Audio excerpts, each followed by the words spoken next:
తెలంగాణలో పార్లమెంట్ ఎన్నికల ప్రచారం ఆఖరి అంకానికి చేరుకుంది.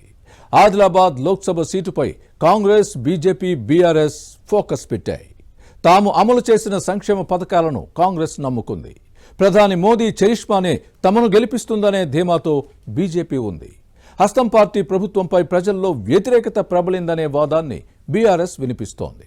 అదే తమకు అనుకూలంగా మారుతుందని కూడా భావిస్తోంది. ఆదిలాబాద్ పార్లమెంట్ సీట్లో వేడెక్కుతున్న రాజకీయ పరిణామాలపై ఇన్సైడ్ స్టోరీ.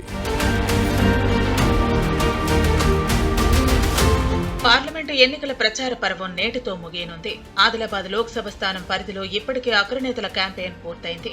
ఆయా పార్టీ అభ్యర్థులు ఓటర్లను తమ వైపు తిప్పుకునే పనిలో ఉన్నారు. గెలుపు బాధ్యతలు భుజానికెత్తుకున్న కీలక నేతలు పోల్ మేనేజ్మెంట్ లో తలమునకలవుతున్నారు. ఈ నేపథ్యంలో ఆదివాసీల ఖిల్లా ఆదిలాబాద్ పార్లమెంటు స్థానంలో పోరుపై రసవత్తర చర్చ సాగుతోంది. బీజేపీ సిట్టింగ్ స్థానం కావడంతో ఈ సీటును నిలబెట్టుకునేందుకు సర్వశక్తులు ఒడ్డుతోంది. మరోవైపు ఎలాగైనా గెలిచి తీరాలని కాంగ్రెస్ పార్టీ ఎత్తుగడలు వేస్తోంది. ముక్కోడపు పోటీలో తమదే గెలుపని బీఆర్ఎస్ నమ్ముతోంది. బరిలో ఉన్న బీజేపీ అభ్యర్థి నగేష్, కాంగ్రెస్ క్యాండిడేట్ ఆత్రం సుగుణ, బీఆర్ఎస్ నేత ఆత్రం సక్కు ఆదివాసీలే. పైగా ముగ్గురిది గోండు సామాజిక వర్గమే. బీజేపీ, బీఆర్ఎస్ అసెంబ్లీ ఎన్నికల్లో వచ్చిన ఓట్ల శాతాన్ని నమ్ముకుని ముందుకు సాగుతుంటే కాంగ్రెస్ మాత్రం ప్రజలు కట్టబెట్టిన అధికారంతో 6 గ్యారంటీల అమలుపైనే ఆశలు పెట్టుకుంది. దీంతో 3 పార్టీలు గెలుపాశలు పెట్టుకోగా త్రిముఖ పోరులో ఎవరు కట్టెక్కుతారనే అంశంపై భిన్నాభిప్రాయాలు వ్యక్తమవుతున్నాయి.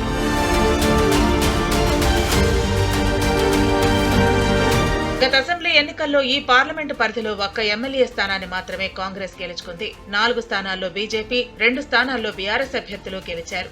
మొత్తం పార్లమెంటు వ్యాప్తంగా బీఆర్ఎస్ కు 4.64 లక్షలు, బీజేపీకి 4.47 లక్షలు, కాంగ్రెస్ కు 2.51 లక్షల ఓట్లు పోలయ్యాయి. సీట్లు, ఓట్ల పరంగానూ కాంగ్రెస్ 3వ స్థానానికి పరిమితమైంది. ఈ క్రమంలో రాష్ట్రంలో అధికారంలోకి వచ్చిన తర్వాత కాంగ్రెస్ పుంజుకుంది. ఇన్ఛార్జి మంత్రి సీతక్క హస్తం పార్టీ అభ్యర్థి గెలుపు కోసం శ్రమిస్తున్నారు. సీఎం రేవంత్ రెడ్డి 3 సార్లు ప్రచారం చేశారు. మరోవైపు సిట్టింగ్ సీటును కాపాడుకోవడానికి బీజేపీ దూకుడు ప్రదర్శిస్తోంది. ఆదిలాబాద్ లో గెలుపు హస్తం పార్టీకి అంత సులువు కాదనే ప్రచారం జరుగుతోంది. అయితే వ్యూహాత్మకంగా మహిళా అభ్యర్థిని, ఆదివాసీల్లో మంచి పేరున్న ఉపాధ్యాయురాలు సుగుణను బరిలోకి దింపిన కాంగ్రెస్ స్త్రీల ఓట్లన్నీ గంపగుత్తగా పడతాయని నమ్ముతోంది. అయితే ఇన్ఛార్జీల వ్యవహారం కాంగ్రెస్ పార్టీకి ఇబ్బందికరంగా మారుతోంది. ఆపరేషన్ ఆకర్ష్తో కలిసి వస్తుందనుకున్న బీఆర్ఎస్ ఓటు బ్యాంకు బీజేపీ వైపు మొగ్గు చూపటం హస్తం పార్టీని టెన్షన్ పెడుతోంది.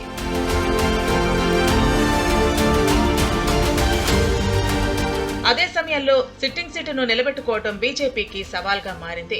మోదీ హవాతో పక్కాగా గెలుస్తామని క్యాడర్ చెబుతున్నా నేతల మధ్య సమన్వయ లోపం కమలం పార్టీకి నష్టం చేసే ఛాన్స్ ఉందన్న చర్చ సాగుతోంది. అసెంబ్లీ ఎన్నికల్లో ఈ పార్లమెంటు పరిధిలో బీజేపీ 4 అసెంబ్లీ స్థానాలు కైవసం చేసుకుంది. 4.47 లక్షలకు పైగా ఓటు బ్యాంకును సొంతం చేసుకుంది.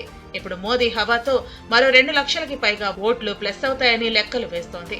అయితే బీజేపీ పార్టీ అభ్యర్థి కోడెం నగేష్ దూకుడుగా వ్యవహరించకపోవడం లేదు. అసెంబ్లీ ఎన్నికల్లో గెలిచిన 4 ఎమ్మెల్యేలు ఎవరికి వారే యమునా తీరే అన్నట్లుగా ఉన్నారు.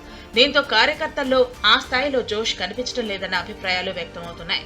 మరోవైపు బీఆర్ఎస్ పార్టీ పట్టు కోసం ప్రయత్నాలు చేస్తోంది. గెలుపు బాధ్యతలన్నీ మాజీ మంత్రి జోగురామన్న మోస్తున్నారు. కాంగ్రెస్ ప్రభుత్వంపై ప్రజల్లో వచ్చిన వ్యతిరేకతతో గెలిచి నిలుస్తామన్న ధీమాతో ఉన్నారు. మొత్తానికి త్రిముఖ పోరు కనిపిస్తున్నప్పటికీ కాంగ్రెస్ లో సమన్వయ లోపం, బీఆర్ఎస్ లో నాయకత్వ సమస్యతో గెలుపుపై ఆశలను సన్నగిలేలా చేస్తున్నాయి. ఇటు బీజేపీలోనూ అసమ్మతి చాప కింద నీరులా విస్తరిస్తోంది. ఆదిలాబాద్ పార్లమెంటు స్థానం ఓటర్లు ఎవరి వైపు మొగ్గు చూపుతారో చూడాలి మరి.